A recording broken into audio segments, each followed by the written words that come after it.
Hey guys, this video is going to be short and sweet. As I'm catching up in the comments section of a bunch of videos, I noticed some uncertainty around who is behind the Purple Wedding. This video will have major spoilers from both the show and the book, so if you aren't caught up, I'll give you a few seconds to close out now. 5, 4. Okay, so Season 4, Episode 2, The Lion and the Rose. In this episode, we got the Purple Wedding. George R.R. Martin said to Entertainment Weekly that he based it a little on the death of Eustace, the son of the King of England. This happened 2 seasons ago, so you're probably wondering why I'm doing a video on it now. Simple. I'm still seeing people debate who orchestrated this, but we know the answer. The kid was a total knucklehead, so I can think of a lot of people who had motive. Tyrion, Sansa, Stannis Baratheon, even Tywin Lannister.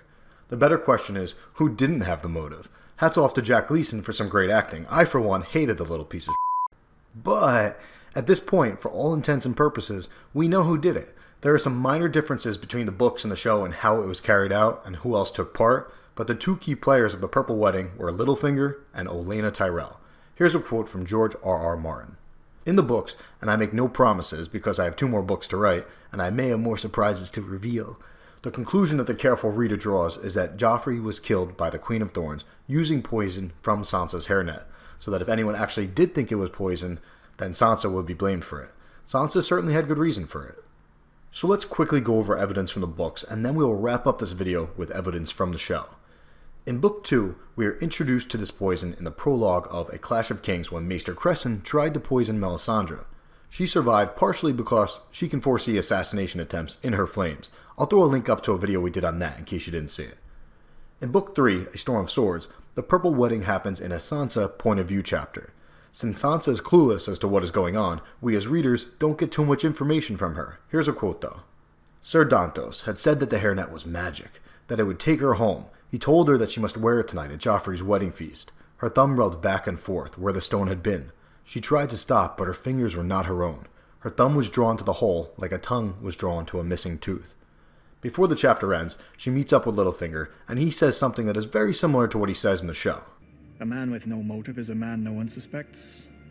Always keep your foes confused. If they don't know who you are or what you want, they can't know what you plan to do next. Now, point of view chapters are great in some ways because we get to hear the thoughts of characters, but they leave us hanging in others. So George R.R. Martin needed to figure out a way to tell the readers what happened at the Purple Wedding. He gives us the answer in the dialogue between Sansa and Littlefinger in the next Sansa chapter, Sansa 6. And I know, Littlefinger isn't the most trustworthy narrator, I get it, but I see no reason for him to be lying here. I firmly believe that this dialogue was the truth, that George R.R. Martin used it as a tool to relay information to the reader that only Littlefinger would have known. So here's how it goes down. Sansa takes a couple guesses at who may have been behind the poisoning, and this is Littlefinger's response. No more guesses, sweetling? I will wager you that at some point during the evening, someone told you that your hairnet was crooked and straightened it for you. Sansa raised her hand to her mouth. You cannot mean she wanted to take me to Highgarden, to marry her grandson. There you go. Olenna Tyrell. And it's worth noting that Tyrion tells Jaime that he did it later in A Storm of Swords, but don't take him seriously. He was upset with Jaime, so he said he murdered Joffrey just to be a pain in the butt. But I don't want to get too deep into that right now since I'll be diving more into their dynamic in a separate video that we are working on. Now, let's look at the show. We know that the show and the books aren't always the same. The show leaves out entire subplots that are in the books and changes others. For example, Joffrey ordered that King Robert's bastards be killed in the show, whereas Cersei makes this order in the books. But in the case of the Purple Wedding, the quarterbacks are the same, Littlefinger and Olenna, which isn't surprising since George R.R. Martin was the writer of this episode of the show. At the end of Littlefinger's dialogue with Sansa on the boat, he alludes to having new friends and he mentions a gift to help that new relationship grow strong. Don't forget that the words of House Tyrell are growing strong. Moreover, as he is saying this, we continue to hear his voice as it cuts to Olenna and Marjorie walking through the garden, which is the first hint that Olenna was involved. Let's watch it. As for what happened to Joffrey, well, that was something my new friends wanted very badly.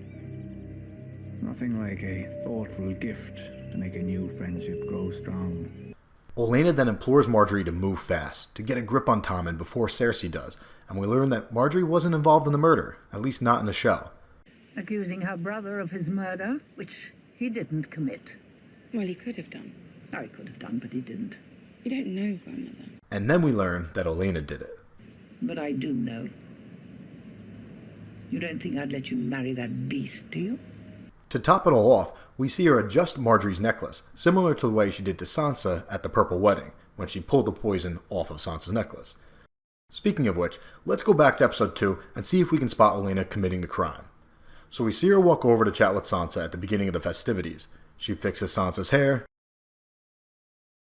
and right there, she grabs a purple amethyst off of Sansa's necklace. It was the far right jewel. You can see it's gone now.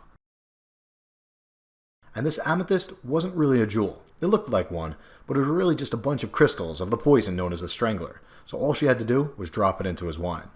There are a bunch of other festivities. Tyrion and some others get uncomfortable with Joffrey's use of little people to represent the War of the Five Kings, and it's worth noting that they were Littlefinger's idea because he knew they would create a conflict between Joffrey and Tyrion at the wedding. Joffrey eventually pours the wine over Tyrion's head. They go back and forth a bunch of times, and then we see Marjorie place this cup at the far end of their table. The closest person to it, besides the Kingsguard, was Olenna Tyrell. We don't get to see her drop the poison into the wine, but it's safe to assume that she did it while everyone was distracted, watching the doves fly away. And the wildest part about this all is that it was foreshadowed by the ghost at High Heart, so it makes you wonder if her next vision will come true too. Will Sansa slay a giant in a castle built of snow? And if so, who is this giant? Is the word giant symbolic of Littlefinger, who is a giant in terms of the game? So that's it, guys. I'll admit that there are some very minor holes in the explanation, but personally, I feel like this is case closed. I'll throw up one other quote from an interview George R. R. Martin did with Rolling Stone in case you need further evidence from the author. But that's it for this one. Happy Friday, everybody. Have a great weekend. This is Kev. I'm out.